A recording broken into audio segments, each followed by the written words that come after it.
आज कैबिनेट की बैठक माननीय मुख्यमंत्री जी की अध्यक्षता में जैसे होती है वैसे ही आज संपन्न हुई है और इसमें विभिन्न विषयों पर विकास आधारित विस्तार से चर्चा भी हुई और आज कई सारे विषय उन पर निर्णय भी हुए।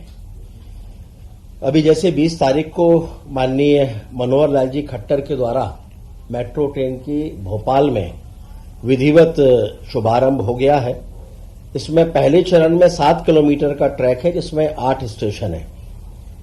अब हम गर्व से कह सकते हैं कि मध्य प्रदेश में 2 शहर इंदौर और भोपाल दोनों में मेट्रो ट्रैक का नेटवर्क स्थापित हो गया है और इंदौर में अब 3.3 किलोमीटर के अंडरग्राउंड मेट्रो रेल प्रोजेक्ट को भी सहमति मिल गई है। इसके लिए हम सभी माननीय प्रधानमंत्री जी और माननीय केंद्रीय मंत्री जी का आभार प्रकट करते हैं। साथ में माननीय मुख्यमंत्री जी के उस विजन को भी हम सराहते हैं जिसके कारण ये चीजें शीघ्रता से संपन्न हो रही हैं। मेट्रोपॉलिटन एरिया का मैप भी 20 तारीख को लॉन्च हो चुका है जिसमें अभी 5 जिले रायसेन, विदिशा, राजगढ़, सीहोर और नर्मदापुरम ये भी इसमें सम्मिलित हैं। इसमें 12 नगरीय क्षेत्र और 30 तहसील सम्मिलित होने वाली हैं। कुल मिलाकर 2524 गांव और 12,099 वर्ग किलोमीटर का क्षेत्र इसमें सम्मिलित होने जा रहा है।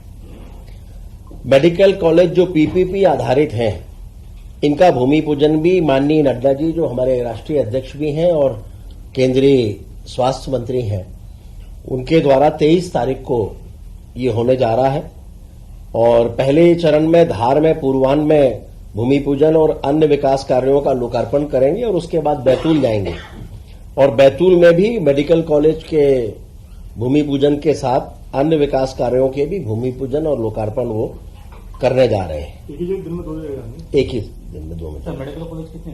2 हैं। कल ही हो रहा है 23 तारीख को। और वृंदावन ग्राम के संदर्भ में आप सभी को विदित है ही कि ये भी एक बड़ी महत्वपूर्ण योजना मध्य प्रदेश सरकार ने प्रारंभ की है। इसमें ऐसे ग्रामों का चयन हो रहा है जिनकी जनसंख्या लगभग कम से कम 2000 हो और जहां गोवंश कम से कम 500 हो और इसमें स्थानीय प्रशासन के द्वारा प्रभारी मंत्री की अनुमति से विधायक से परामर्श के उपरांत ही इनका चयन किया जा रहा है। 230 में से 193 विधानसभा जो ग्रामीण है उनमें इनका चयन हो चुका है। 37 अभी बाकी बची हैं।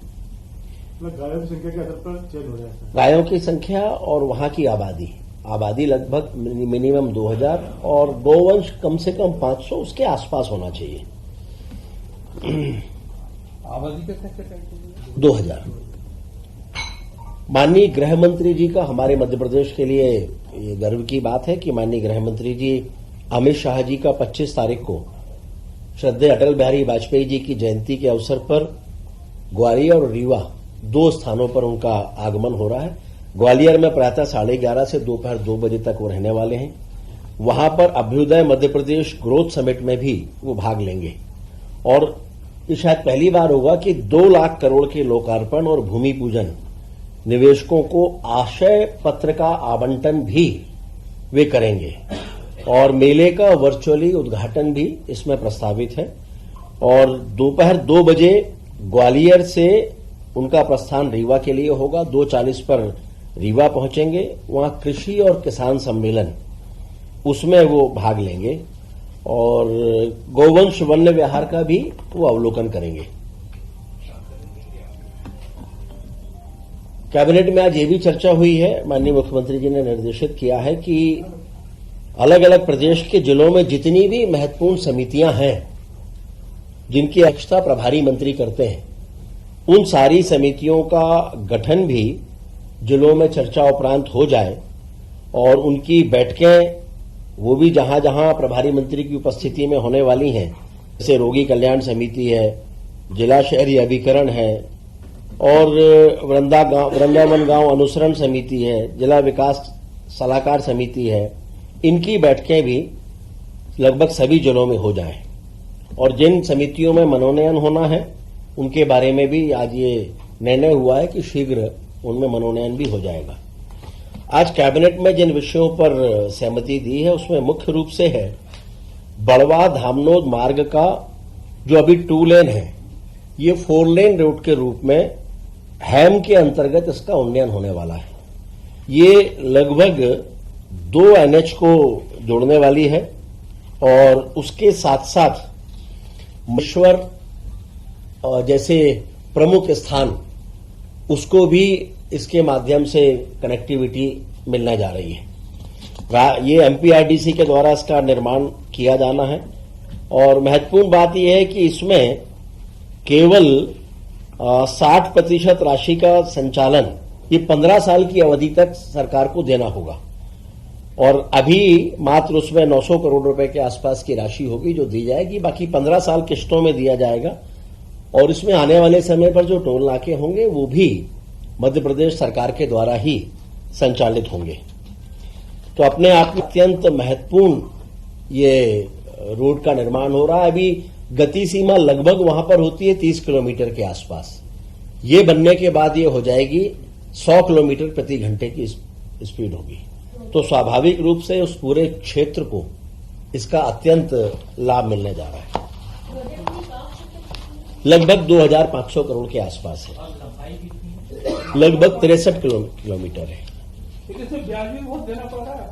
नहीं, आपको 15 आज के समय में आपको 15 साल में पैसा देना है तो स्वाभाविक है कि आप उतना कभी भी ये विकास का जो मॉडल है मॉडल ये पूरे देश में अपनाया जाता है, दुनिया में अपनाया जाता है।